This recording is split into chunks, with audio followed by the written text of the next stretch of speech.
Ons kyk verder na die lang transaksionele tekste en daar's 'n hele paar wat ons in hierdie les gaan bespreek. Kom ons begin heel eerste met 'n koerantartikel. Reg. Die kenmerke van 'n koerantberig. Reg. Dit gee vir ons inligting, it gives us information. Dit vertel van iets wat gebeur het. It tells us about something that happened. Dis objektief, it is objective, from another person's point of view. Dit word altyd in die derde persoon geskryf en in die verlede tyd. Because when we report on something, it's always something that has happened in the past. Reg. So die kenmerke van 'n koerantberig, and this is our first one. Die titel van die koerantberig sê vir ons waaroor dit gaan. The title will tell us what it is about. It gives us a clue. So bo-aan kry ons die titel en dan kry ons die naam van die skrywer en die plek. And this is important. Whenever you are writing a koerantberig, you will have to put your name and the place. We'll look at that when we do the example. In die eerste paragraaf gee jy die hoofinligting voor jy sê presies wat gebeur het. Jy gaan sê wanneer het dit gebeur, when, waar het dit gebeur, where, wat het gebeur, what, hoe het dit gebeur, how it happened, en hoekom het dit gebeur, why it happened. Dan gaan jy meer inligting gee in die volgende paragrawe. In your following paragraphs, you then give more information. Kom ons kyk na 'n voorbeeld. So jy skryf 'n koerantartikel in 2 kolomme. Reg, kan julle sien? Ons het hier 1 kolom en hier het ons nog 'n kolom. So dit is die formaat waarin jy dit skryf. You're not going to draw the lines. I'm just drawing the lines to make them stand out for you. Bo-aan skryf jy die titel, leerder met selfoon betrap. En hier kom jou naam en die plek waar jy dit vandaan skryf. En kan julle sien hier word reëls oopgelaat tussenin. In die eerste paragraaf gee jy inligting oor wat gebeur het. Dis 'n graad 7 leerder wat met 'n selfoon in sy sportsak betrap is wat nie aan hom behoort het nie. Dan gaan jy weer 'n reël ooplaat voor jy met die volgende paragraaf begin. And now you are giving more information. Die leerder, wie se naam nie genoem mag word nie, het erken dat hy die foon gevat het. Leerders is in hulle klasse gehou terwyl die soektog voortgeduur het. Hierdie is 'n ontwikkelende storie. It is a developing story. Right, so remember the format, 2 columns, title, name and place of writer. First paragraph, you give the basic information and then you give more information in the rest. Number 2 is 'n tydskrifartikel, 'n magazine article. Weereens sê die titel vir ons waaroor dit gaan en net soos vir 'n koerantberig gee ons die naam van die skrywer en die plek. So these 2 things are exactly the same as for a newspaper article. In die eerste paragraaf gee ons inligting wanneer, waar, wat, hoe en hoekom en meer inligting volg in die volgende paragrawe. So as you can see, all of this information is exactly the same as for a newspaper article. So what is different between 'n koerant and 'n tydskrifartikel? So in 'n tydskrifartikel gaan jy dit in 'n gewone formaat skryf. Jy gaan in paragrawe skryf en slegs in een kolom. So jy gaan jou titel aan die bokant hê met 'n lyn oop, dan gaan jy die naam en die plek van die skrywer hê met 'n lyn oop en dan kom jou paragrawe. Reg. So daar is geen kolomme nie, dit word net gewoonweg geskryf. 'n Tydskrifartikel is beskrywend en kreatief. In a magazine, we don't simply find news like we do in a newspaper. So be more descriptive and be more creative in your writing when you do a magazine article. Right. Maar maak seker jy bly by die onderwerp. Stick to the topic. Reg, dit is dan 'n tydskrifartikel. Die volgende een waarna ons kyk is 'n verslag. 'n report. So 'n verslag is die beskrywing van gebeure na 'n ondersoek. The description of events after an investigation. So either something happened, there was an investigation, and then a report was written, or it can be that something was undertaken, like a trip or something like that, and a report then had to be written. Die inligting moet korrek wees, so your information has to be factual and correct. Daar moet 'n opskrif wees, so you're going to have a heading for your report. And at the bottom of your report, you have to put your signature and the date. Right. So this is very important. At the bottom of your report, handtekening, your signature, en die datum, your date. So when you're writing a report, gaan jy 'n kort inleiding gee, 'n short introduction. Your paragraphs then follow in 'n logiese volgorde, in a logical chronological order. Reg. Jy gaan skryf wat het gebeur, what, wie was deel hiervan, who participated, waar het dit gebeur, where did they go, or where did this take place, and then of course the when, wanneer. Korrekte taal en styl with all your writing, please. Grammar, style and spelling very important. 'n verslag word ook in die verlede tyd geskryf. Dan kry ons twee tipes verslae. 'n informele verslag, informal, is byvoorbeeld 'n skooluitstappie, 'n school excursion, of byvoorbeeld 'n koorkompetisie, 'n choir competition. Dan kry ons ook 'n formele verslag, a more formal report. For example, a work report after a certain set of work needed to get done, of 'n ooggetuie van 'n gebeurtenis, an eyewitness account of something that happened, maybe a car accident or something like that is going to be an example of a formal report. Reg. Dan kry ons 'n agenda en 'n notule. Agenda en 'n notule. So agenda is an agenda en 'n notule is the minutes of a meeting.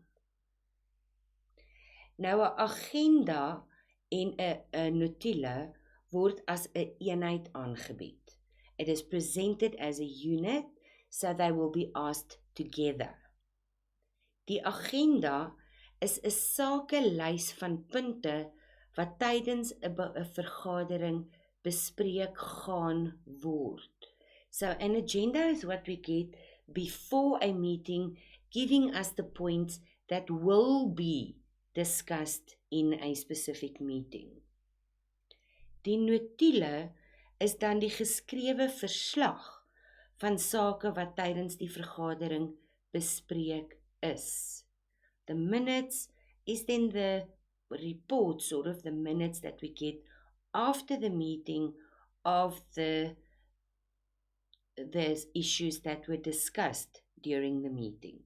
So this one happens before the meeting and this one happens after the meeting. As ons kyk na 'n voorbeeld van 'n agenda, dan sien ons dit sê and this you will get from your topic. Hulle sal vir jou sê jy met 'n agenda, byvoorbeeld van 'n vergadering van die sportkomitee op Maandag 24 Augustus om 10 uur in die konferensiekamer. So you are going to say what or who and when, and this is going to be the date and the time, reg? And then where this will take place.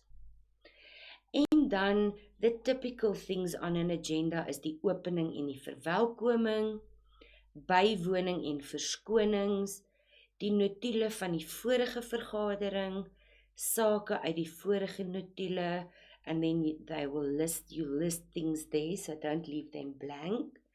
Nuwe sake is new issues, and then this will be specified, as I said, within your topic. So make sure that you read this and know that you are writing the correct information. Wanneer ons dan kyk na 'n voorbeeld van die notule, gaan jy dieselfde opskrif hê, maar hierdie keer sê dit notule. Dit sê weer eens die sportkomitee, die datum en die tyd en die plek. Dan sê dit die opening, die voorsitter verklaar die vergadering geopen en heet die lede welkom, bywoning en verskonings. Dan gaan jy die titel, voorletters en vanne van die lede teenwoordig en die wat verskoning gemaak het. So here you have to list the initials and surnames of the people that are present and that perhaps made an excuse for not being able to attend. Number 3 is a pretty standard one, notule van die vorige vergadering, and you simply gonna state die notule word gelees, goedgekeur en onderteken.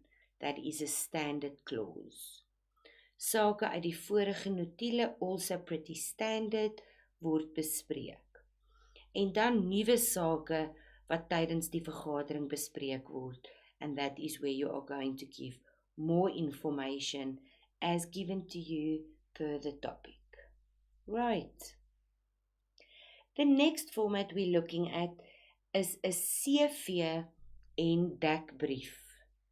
So this is your curriculum vitae and the cover letter. A dekbrief is the cover letter that you send with your CV when you send it as an application for a job. Dit bevat besonderhede oor 'n persoon se loopbaan, about your career, jou kwalifikasies, which are your qualifications, en jou prestasies, your accomplishments. Reg. Die dekbrief is in die formaat van 'n formele brief. So you have to know the format of your formal letter when you are going to do this one. And remember that format. You're going to have your address on the top right-hand side with the date. And then on the very next line on this side, you're going to have the business address that you are addressing the letter to. Then you skip a line en dan is dit geagte meneer or whoever you are addressing the person or the letter to. Skip a line, aansoek om betrekking. Reg. So dit gaan dan jou opskrif wees and then you continue with your letter. Right. So make sure that you know this format if you're going to choose doing a CV as your transactional writing. What does the actual CV look like? So on your CV, you have these 5 main points. Jy het jou persoonlike besonderhede. This will be your first heading on your CV. Dan het jy jou naam en van, jou adres, kontakbesonderhede en hier gaan jy jou selfoonnommer sit en ook jou e-posadres, jou email address. Dan gaan jy jou identiteitsnommer sit, jou nationaliteit, this is whether you are South African or not, en jou huwelikstatus, is jy getroud of is jy ongetroud? Reg. Skoolopleiding is where you went to school. Tertiary opleiding is where you went to university, and you are also here going to list your major subjects. Major subjects. En in Afrikaans gaan jy dit lys as hoofvakke. Reg. Werksondervinding, this is any experience that you have in your working life, en daar gaan jy die maatskappy se naam sit, the name of the company, en jy gaan die titel van die werk wat jy gedoen het, your job title, en dan jou verantwoordelikhede, the responsibilities, what exactly you were responsible for. Verantwoordelikhede. Referente are your references. These are people that they can contact to check whether the information that you have given them is correct, and also not only to confirm the information, but also to say something good about you. Reg? So jy gaan die persoon se naam gee en dan ook hulle kontak details. Reg. Dit is dan 'n CV en 'n dekbrief. Die laaste een waarna ons in hierdie les gaan kyk is 'n e-pos. Nou ek is seker julle stuur al hoe meer en meer e-posse deesdae. This is of course an email. So 'n e-mail word geskryf in paragraafvorm. Jou taalgebruik hang af van die onderwerp. So in your topic, they will tell you whether it is a formal or an informal. So you will know if it is to a family member about something informal, or whether you are complaining about something or requesting something, whether you have to write formal or informal. Right.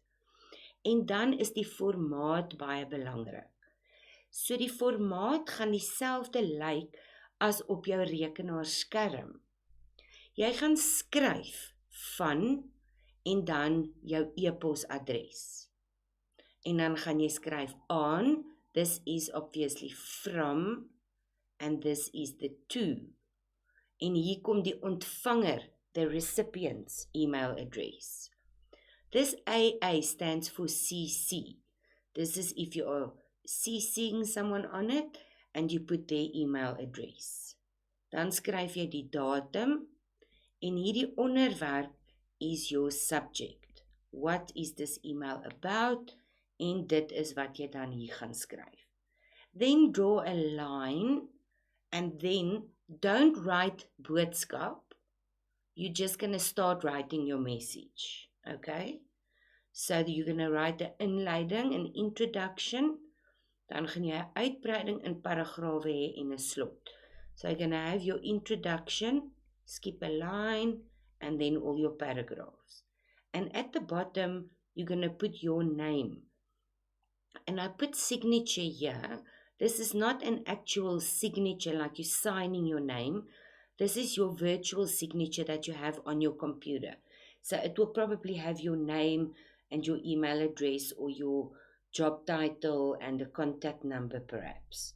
Okay, so that's what I mean by signature. And that is the format for writing an email. And for all this information, you can refer to the Mind the Gap study guide, and I wish you all the best.